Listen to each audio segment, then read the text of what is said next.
Those who are polite say nothing, but they don't have to. I can hear the floorboards creaking beneath my feet, saying out loud what I know they are thinking. I can feel my knees popping and cracking under the weight of the 200 pounds that I suddenly am. My clothes don't fit, and I refuse to buy new ones, because I have been taught to reject this fat fate. That this should not be me.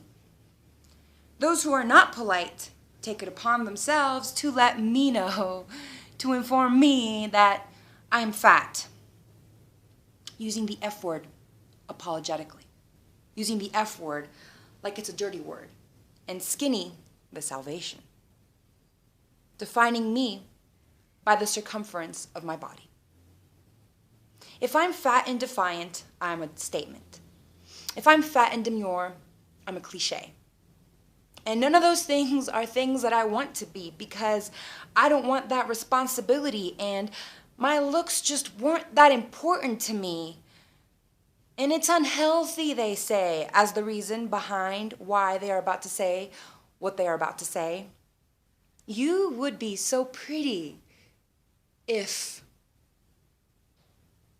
you could look like Gwen Stefani or Beyonce or that actress or that model of that cover of that magazine. If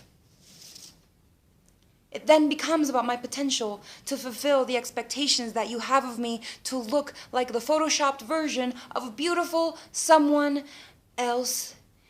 If I lost 50 pounds, 40, 10, 5, then what? Am I finally a manifest of the beauty you wanted me to be? Do I look Photoshop enough? I try to remember the first time I felt defined by you. How much did I weigh? Did it even matter? I was 3 years old, and strangers were telling my mom she had a gorgeous baby. I was 5 years old, and strangers were telling me that I was a gorgeous baby. I was 10 years old, and my favorite movie was telling me that girls were pretty and boys were brave.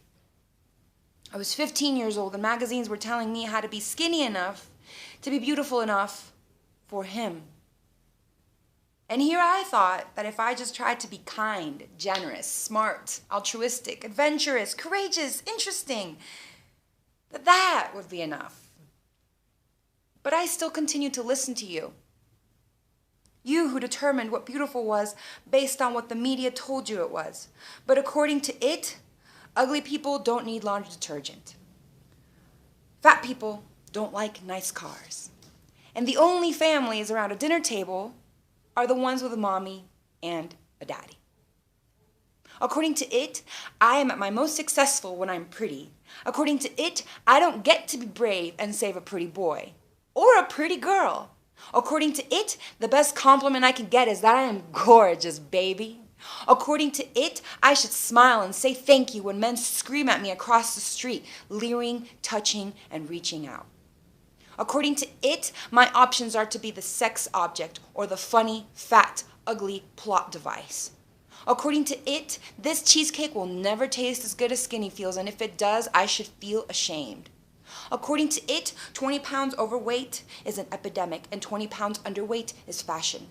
Now look at me in the face and tell me that it's my health that you are worried about when my anorexic and bulimic sisters are dying because at least they look good enough.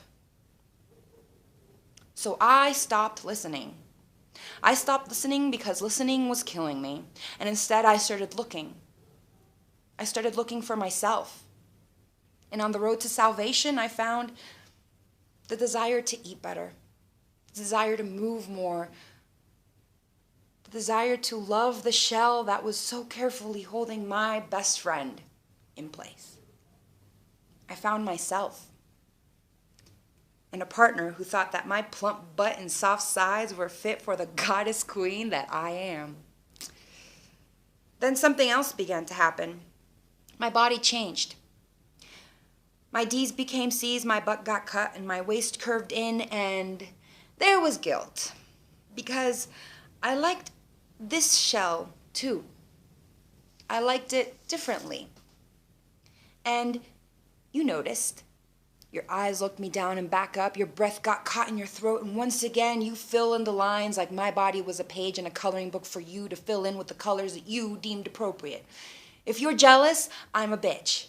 If you're envious, I'm a goddess. If you're confident, then I'm equal. And once again, you define me. You judge my book by my cover. And once again, I define me, and I hide, and I take cover. But then I see my cocoon, the one I have made from the tears that I've cried from not understanding, the one I have made from the blood that I've bled trying to carve myself into perfection, the one I have made from the sweat that I've dripped working hard to find myself, the one I have made from the love that I found for myself. And I remember that I am a majestic butterfly, and that while you may lie and say that what you care about is what's inside while staring hungrily at my wings, that I don't have to listen to you. I remember that I am a majestic butterfly, and that I will not be limited by your limited views of beauty. I remember that I will love my sisters, find their beauty, no matter what they look like, who they look like, or who they like, because all that matters to me is that they are nice to me. I remember that I am a majestic butterfly, and that my body is a vessel to be defined by me and only me, and that all that should matter to you is if I'm nice to you, and not if I'm skinny enough, or if I've accepted my fat enough, or if I'm confident enough to be pretty enough to be loved. Because that's what it all comes down to. Wanting to be enough. And I am here to tell you that I am enough. And that it is not the number on a scale, or the color of my hair or skin, or how big my boobs are, or small my waist is, or the number of years that I've lived that will define that, but simply the fact that I exist. And I do. And so do you. So I love me, but I love you too.